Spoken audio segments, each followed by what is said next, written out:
Welcome to another edition of Vigorously with me, Val Kleinhans. We are going to get some tips for the soul today. I feel it because the mental therapist, Robyn Ward, is checking in all the way from the UK today. Thank you so much for joining me, Robyn. I'm thrilled you're here.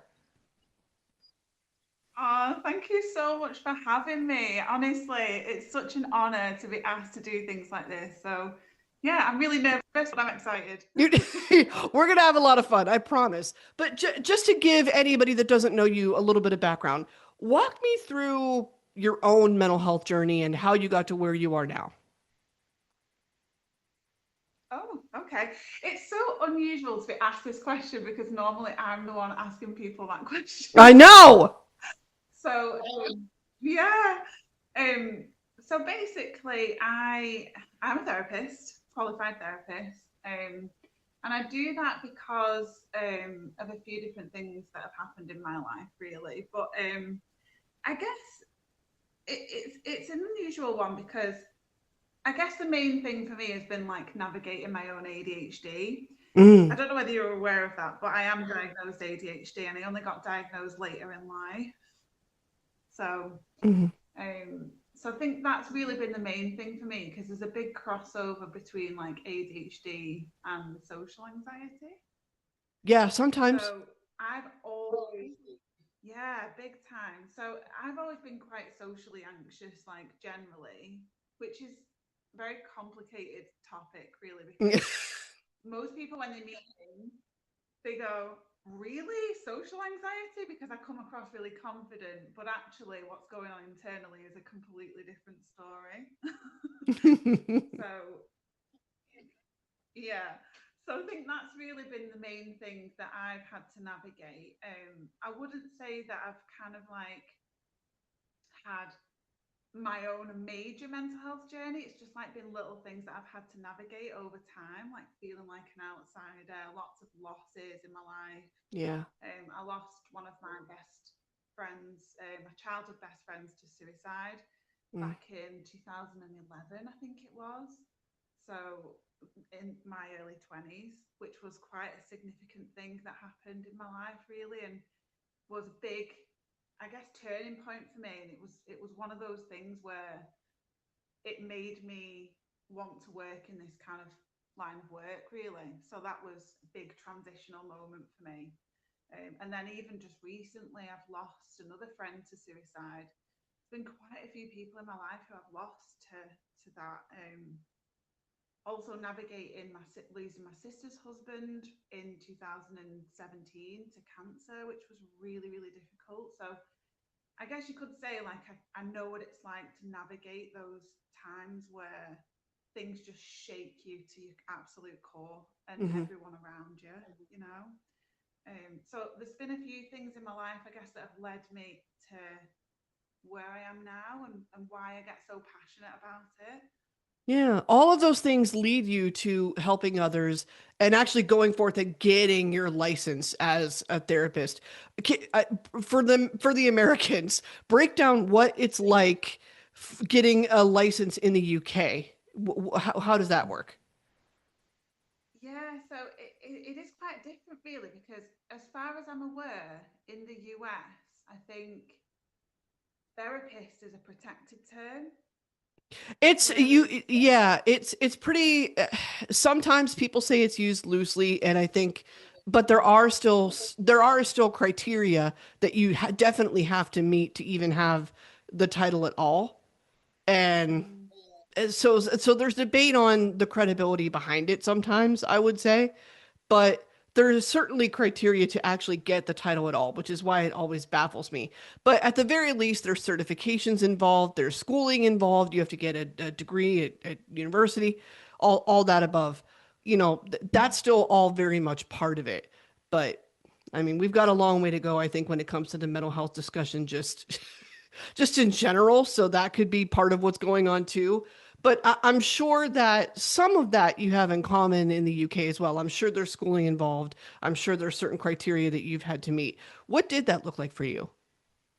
so for me, my personal journey into becoming a therapist was I actually did what's called a recruit to train position in the UK, which is like it's basically like an apprenticeship where you learn on the job. Hmm. So I originally I worked in like social care, family Hmm. support type Hmm. systems, and um, in children's centres in the UK, which were kind of like a thing that is of the past now in this country. They don't really have them as much anymore. Hmm. But at the time, there was a lot of children's centres which were like almost like community hubs where families could come to for support. And that was like support across lots of different areas, really. It was support for like antenatal classes, for example, or parenting classes, or it could be financial support, loads of different things, access to healthcare.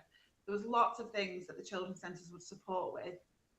So that was my background. And then after working there, I realised that mental health was like a common thread between all of these families that were Mm. in need, if you like, and also my own personal experiences like ADHD, losses, losing people to suicide, all that kind of stuff. I then saw a position which was what's called a wellbeing practitioner in this country, which is kind of like a low intensity therapist. So they work with people who have like early onset, mild to moderate, kind of emerging difficulties with anxiety and depression. And it was a children's version of that role. So I applied for that job. That's how I trained. And then I became a supervisor in that role. Then I went on to do just this last year, I've done what's called a high intensity course, Hmm. which is through like psychological trainings, therapy centres and stuff. But in terms of like being a therapist in the UK, it is an important distinction to make, really, because I think there's a lot of confusion out there about the different roles. And it is like such a big topic. But I think Hmm. just to summarize it in the most succinct way that I can, there's psychologists, psychiatrists, and therapists.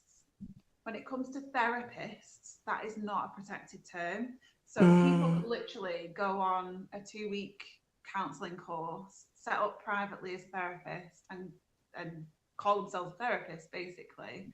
Um, which is, if that's their journey, that's their journey. But I would always encourage people to ask if they go privately for therapists, not via the NHS. Um, Ask about qualifications, like how do they become therapists and their personal journey. There are therapists who are accredited, which is almost, I think, probably our word, or registered, which is our version of being licensed. So there's Okay. different companies like BABCP, BACP, UK, whatever it is. There's loads of different kind of governing bodies which accredit therapists, and lots of training courses are legitimised or validated by those companies. So if your therapist is trained via one of those routes, then they have this governing body that kind of oversees them, if that makes sense. It makes total Um, sense. And I think that's why there might be a little bit of discourse, at least here, when it comes to therapists. I think there is some of what you're talking about happening too, in that I wouldn't call it a hierarchy, but I would call the way you described it is different levels of how intense you caseload can how intense of a caseload you can take on. I do think that there are different levels to that for anybody that calls themselves a therapist in this country anyway too. I think there is some more of that going on, and I think that is why there's a little bit of conversation around that and a little bit of uncertainty around that about what it really means. So that makes complete and total sense to me. it's a massive topic as well, because I think, like I said before, there's psychiatrists, there's psychologists, there's therapists, and it's so tricky for people to navigate. Yeah. I do talk about this stuff quite a lot on my platforms because I think it's important people know the distinction. Very important. Here, we understand the distinction like between a psychiatrist and a therapist. One can prescribe medication, one cannot. That is the Yeah, line. That's the hard line. yeah, that's exactly the same here. So a psychiatrist can diagnose. I think that's the difference as well here, is that therapists don't really diagnose. I think that's like Mm. an insurance thing, if I like know correctly in the US. Could be. Well, health insurance is a whole animal itself. Like it honestly, It is. it's honestly, it's a giant mess. It's a giant mess for any for every American. It really is. But yes, to your point, I don't know that a therapist can fully diagnose. I'm not 100% sure. I think they can maybe take notes, and those notes can be considered by a psychiatrist. Not 100% clear on how it works, but I'm pretty sure that's sounding familiar to me. Yeah, in the UK, psychiatrists diagnose and prescribe medication, whereas therapists don't. Hmm. Okay. So that's, I mean, there's a lot of similarities there from what I'm hearing. So what is it that makes you take the plunge and say, I'm going to go public with my thoughts and my tips? Well, actually, funnily enough, I've always created content. This is another Mm, ADHD. Um, I used to do like makeup as like a side hustle. I used to get yeah. really invested in makeup and like theatrical makeup. So I used to create content in that. So I've always been a little bit kind of out there on social media and stuff. But then it was actually COVID. When COVID hit and everyone was in like isolated in the homes and, that sort of community vibe wasn't there anymore, especially with gigs and stuff like that. Oh my Yeah. god, what absolute like horrific time that was. And it was really that time where, the whole TikTok era, everyone was posting like trending videos and being really cringe on the internet. Um, I got involved with all of that. And actually, I set up an account on TikTok, which was just therapy related. And again, another like neurodivergent thing, I felt like I'd developed this whole platform. I ended up getting to like 300K followers on that account um, pretty quickly, but it was just tailored to therapy and like that part of my identity. And I didn't really share much else about music and all that kind of stuff. So that came a bit later when I realized that actually it wasn't fulfilling me to just focus on that one lane. Hmm. And so I transitioned. But I just thought it was really important, and I saw how many people were finding it helpful, and the community, that we'd built together. It was really powerful. Right. There's something about combining all of those aspects that make you, Robin, and me, Val. Like there's something that means authenticity with it. You know what I mean? Like it just gives that vibe. It gives the vibe of being authentic when you include more versions of yourself because other people understand that to be very human. I went through a similar thing. I mean, I had a background in radio before. COVID was what kicked the podcasting off and leaving the industry for my own mental health and going the podcasting route because I had a little more creative control. That helped me. And at the same time, I was posting outfits and having a great time with the outfits, but that part of it just wasn't enough. I was like, no, I also want to be talking about my other interests, which are music, which are media, pop culture, all the above, and mental health too. Given my own experiences, it was something that I felt like I could speak to. There is something to presenting multiple versions of yourself. I don't think it hurts at all when it comes to social media. So, is your favorite thing about the community that you've built on social media the fact that your followers clearly embrace all of it? Yeah, and I think what's really special about the community that I feel like we've built together on my pages and platforms and stuff is I learn so much from people. And people question things and they don't sort of like accept the norm, which is great. And Yeah. I feel like I've learned so much from them as well, but also about music. I've found so many bands through people where they've been like, you should check this band out because they talk about mental health, or, like Citizen Soldier. I wouldn't have discovered Citizen Soldier if it weren't for people on the internet being like, you need to listen to this band as a licensed therapist, like, get on this. So, Yeah. That's amazing. I think that's definitely a characteristic of the metal community too. Skeptics to the core will yeah, always be skeptics to the core, and I appreciate that. I appreciate that because we love that level of transparency. And I don't know that anybody knows that that's how it is before they get involved in the metal community, but you find out because someone will check you very quickly, yeah. very quickly. Yeah, and I love that. I do. I love it because I am also one of those people who, if I trip up or if I say something wrong or if I invalidate someone inadvertently, like tell me because I don't like I want to learn. Do you know what I Mhm. mean? I want to be helpful in the best way that I can. Um, and yeah, that would be my worst nightmare. Like to invalidate someone, like unknowingly, and then yeah, I'm like, please just tell me. Yeah. Well, no, well, nobody wants to be an outright dick immediately. I've learned that. I mean, there's some people maybe don't think twice. I tend to think that that's oblivion, not necessarily intention. They're just Yeah, truly not aware, particularly the first time. Now, second and third, this is when we're going to have a conversation. But the first time, okay, I'll let it slide. So I totally understand that. So I heard Citizen Soldier, give me the lore behind your entry into metal too. okay, so I feel like I'm 37. I had to think about that for I'm a second. 36. I Yeah. just turned 37. So I grew up in that sort of like new metal era. Hell yeah. So that was kind of like my gateway, if you like. I think it started with things like Avril Lavigne, who was Hell like yeah. around at the time. And then it was like Blink, Mm-hmm. like pop punk, Sum 41, things like that.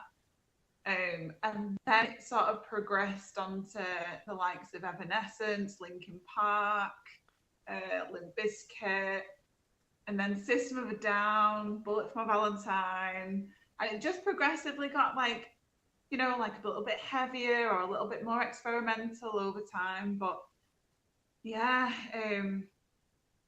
yeah, it was like new metal was my Was the um, gateway. See, I was wondering, I'm so glad that I got to hear a perspective from someone from the UK on that because here, new metal for us, it was in our backyard.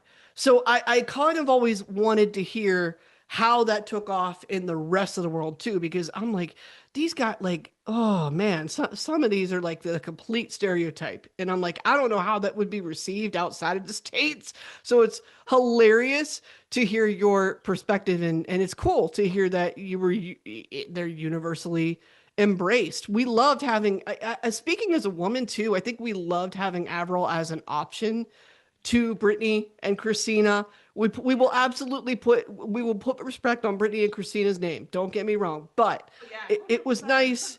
We will, yeah. But it was nice having an Avril and a Pink available, just because Yeah. for you and I who grew up to be alternative baddies, we're looking at those girls too and saying, oh, they've also got the aesthetic. So now I also don't have to be so panicked about the way I look. Where before they were around, Britney and Christina are the template. Now we have a little bit more of a license to say, oh, we can show that side of ourselves a little bit. And that is so freeing. I so appreciated that.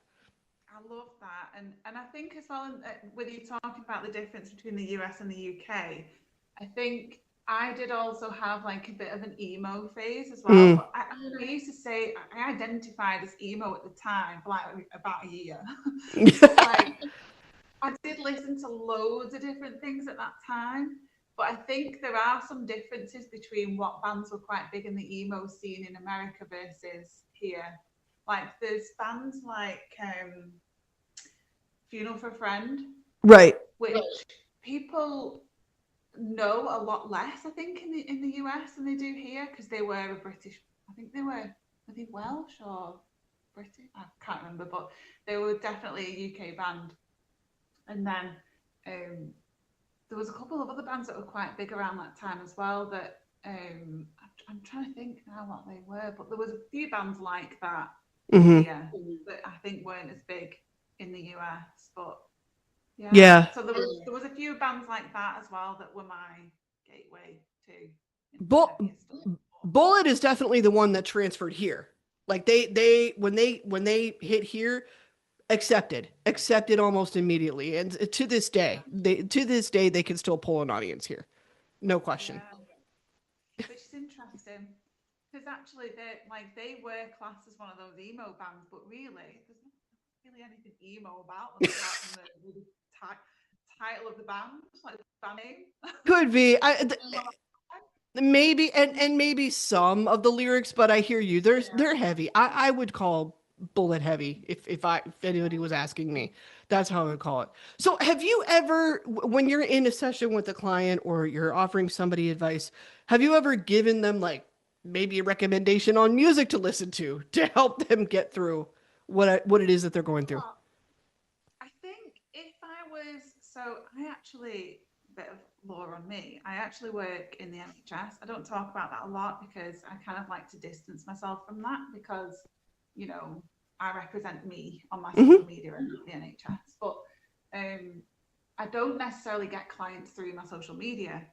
So I think if I was working with people who were, if I was private and I was working with people who were coming to me through my social media, maybe there would be a bit more discussion about music in that sense. I But see. I think my job, I don't see my job as making recommendations anyway. I see my job more as somebody to hold space for somebody to explore their own recommendations, if that makes sense. So what I do see is when we do things like safety plans for people, which is something it's basically kind of risk management. So Hmm. in your worst moments, this is the plan that you can turn to. And more often than not, people will put music on that, and Hmm. it's whatever music they're into and stuff like that. But if they come to me and they're like, music is a big help for me, and I love metal or rock or alternative music or whatever it might be, I might explore that with them a little bit more and be like, okay, so how can we honor that? Like, how can we lean into that? How can you explore that even more and draw it out rather than Hmm. just listen to music? What about community and gigs and all that kind of stuff? So it might be that they come to me with that idea already, and then we explore it a little bit more. Got it. If they versus if they were seeking you out privately, they're seeking you out because they know you. They already know that this is Yeah. part of Robin. They already get it. Okay. So okay, I understand. Yeah, I definitely understand the difference in that. And you're not the first therapist that's kind of described what they do to me as merely holding, not merely, but just holding space for somebody. And I know some other people on the receiving end will go, my therapist never talks to me. I don't get it. I'm here for help. I don't get any help.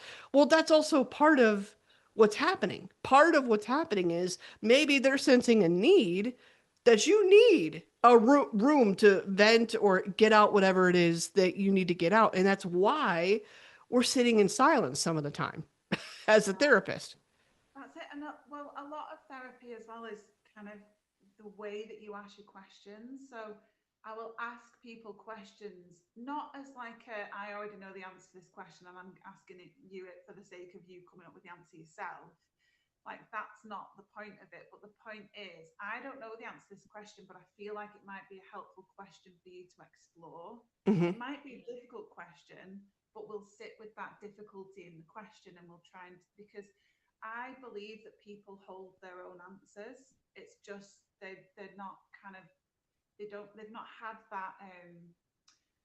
that opportunity to explore in a helpful way. So that's kind of how I see it, really.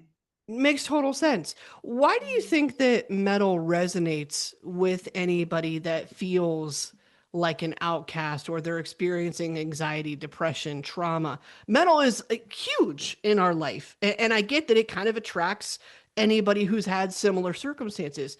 Do you have any theories on why that might be? Yeah, I feel like by its very nature, metal and alternative music is against the norm, isn't Hmm. it?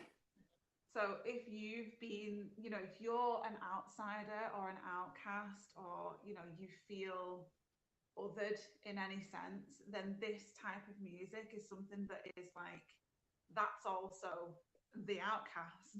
So it's like in alignment, if that makes sense. But Right. yeah, and I think it's just the way, if we take it at surface level, the way it sounds is very intense, it's very complex, it's very layered, it's very in your face. So it's like an outlet, isn't it? It's a way to process those like more like deeper like visceral feelings that we have. It is 1000%. And I know that that's why sometimes it gets the label as angry or aggressive.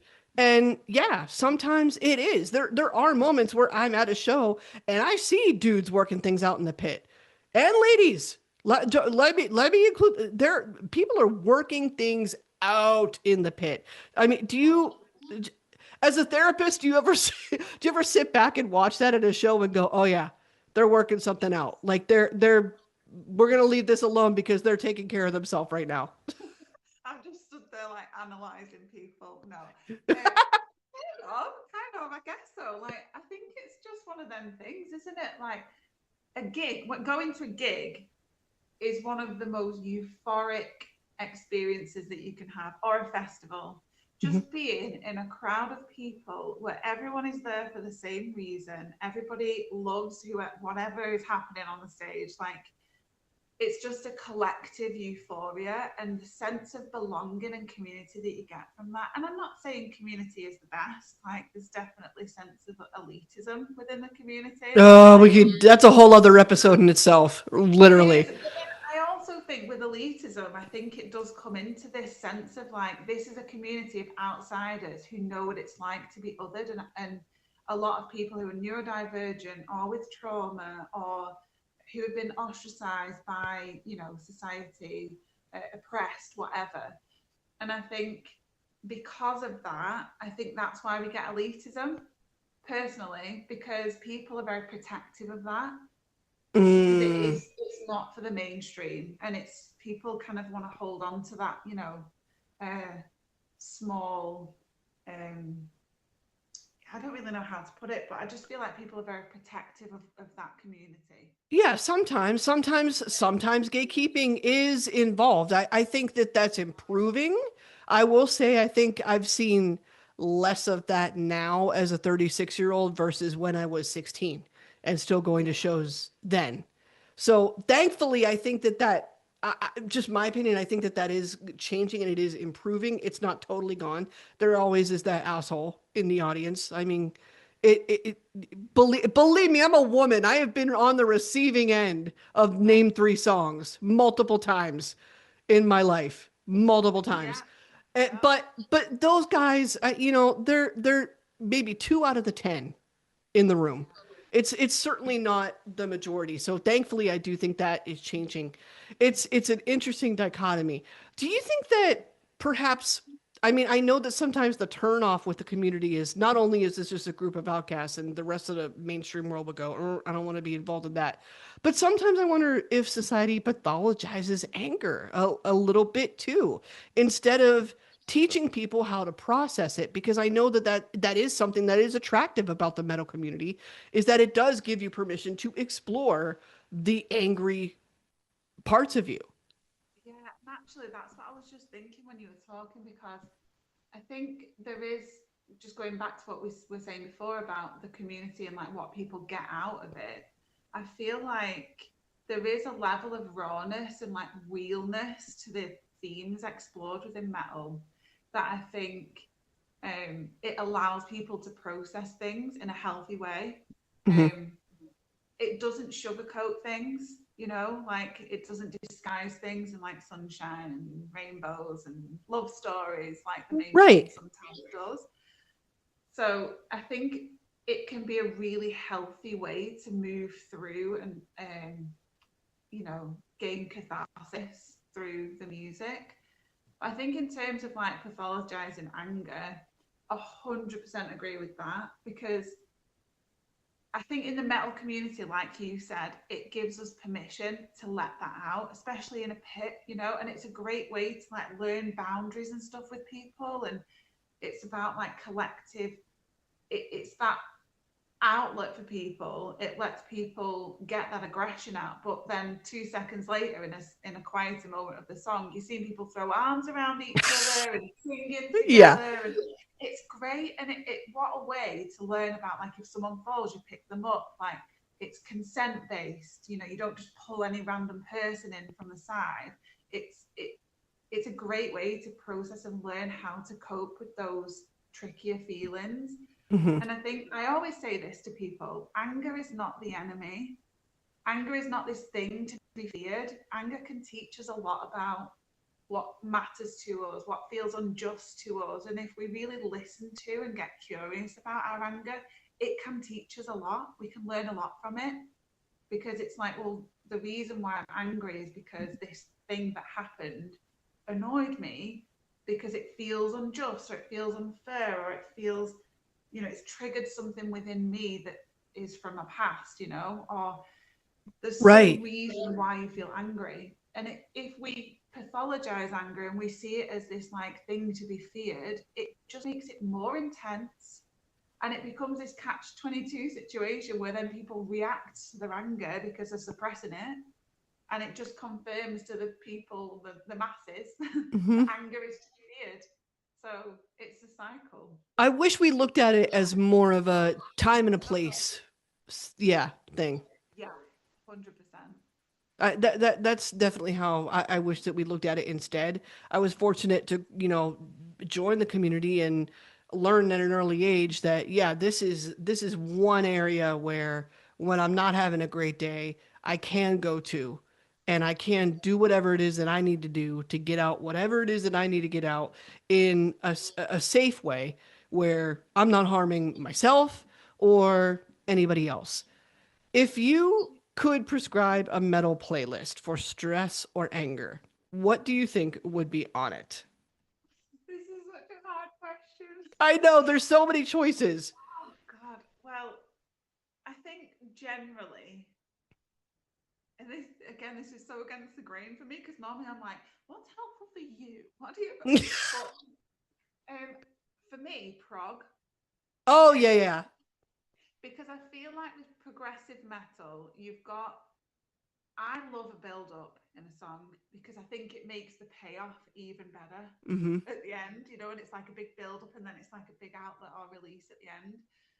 And I think with prog, so when I say prog, I'm thinking things like Textures, Opeth, Dream Theater. Of course. Um, my favorite band, my all-time favorite band, Leprous.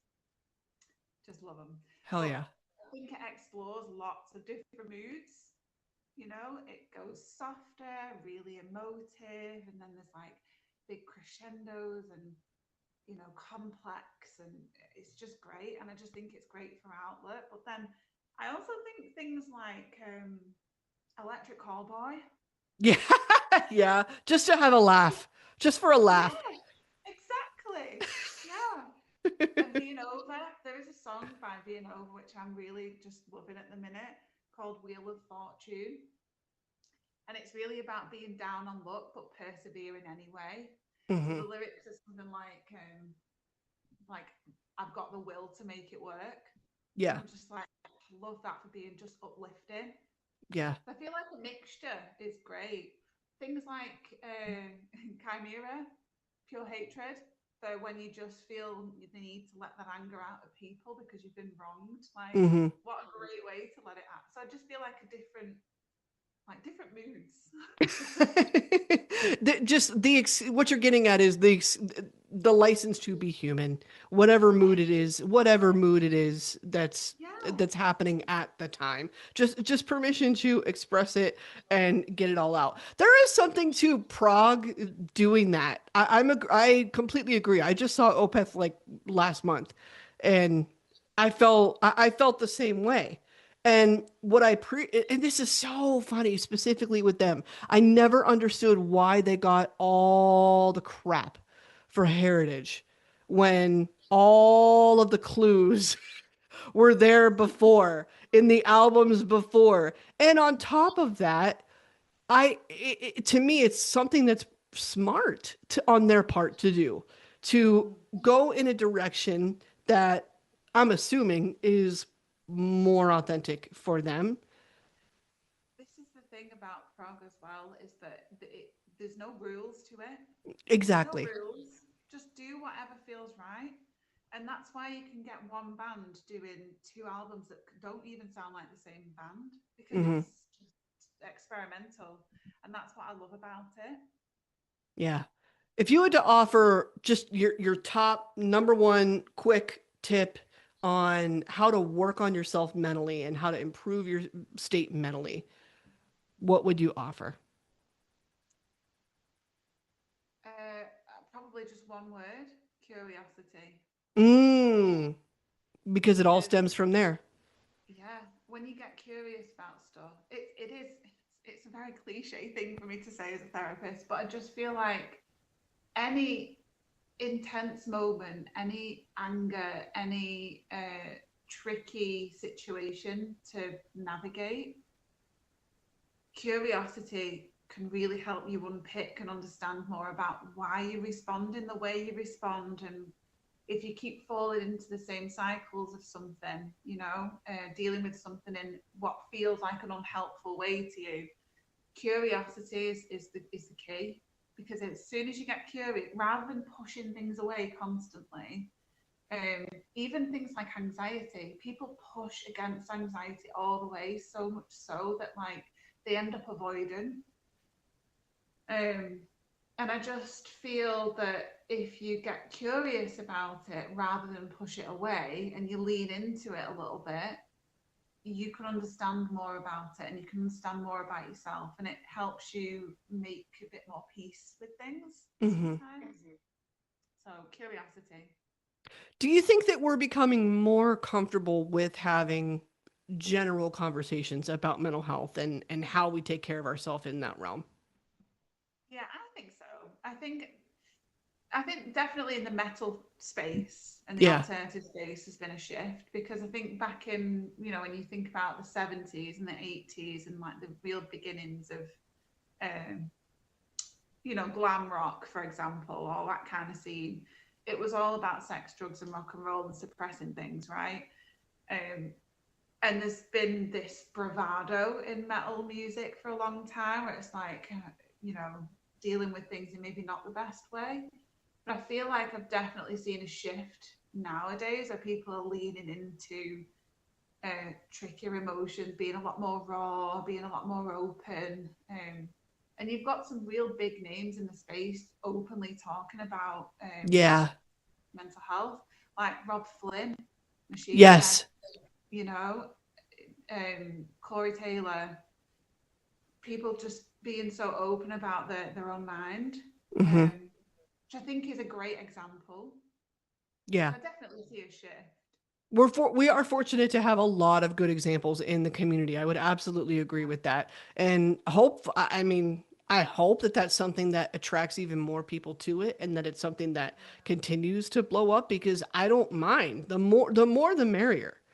The more the merrier, especially, I mean, we're, we're doing the most in my country right now, the absolute most. And I think a lot of us are looking for something to get us through what a lot of us feel is a hard time, particularly politically.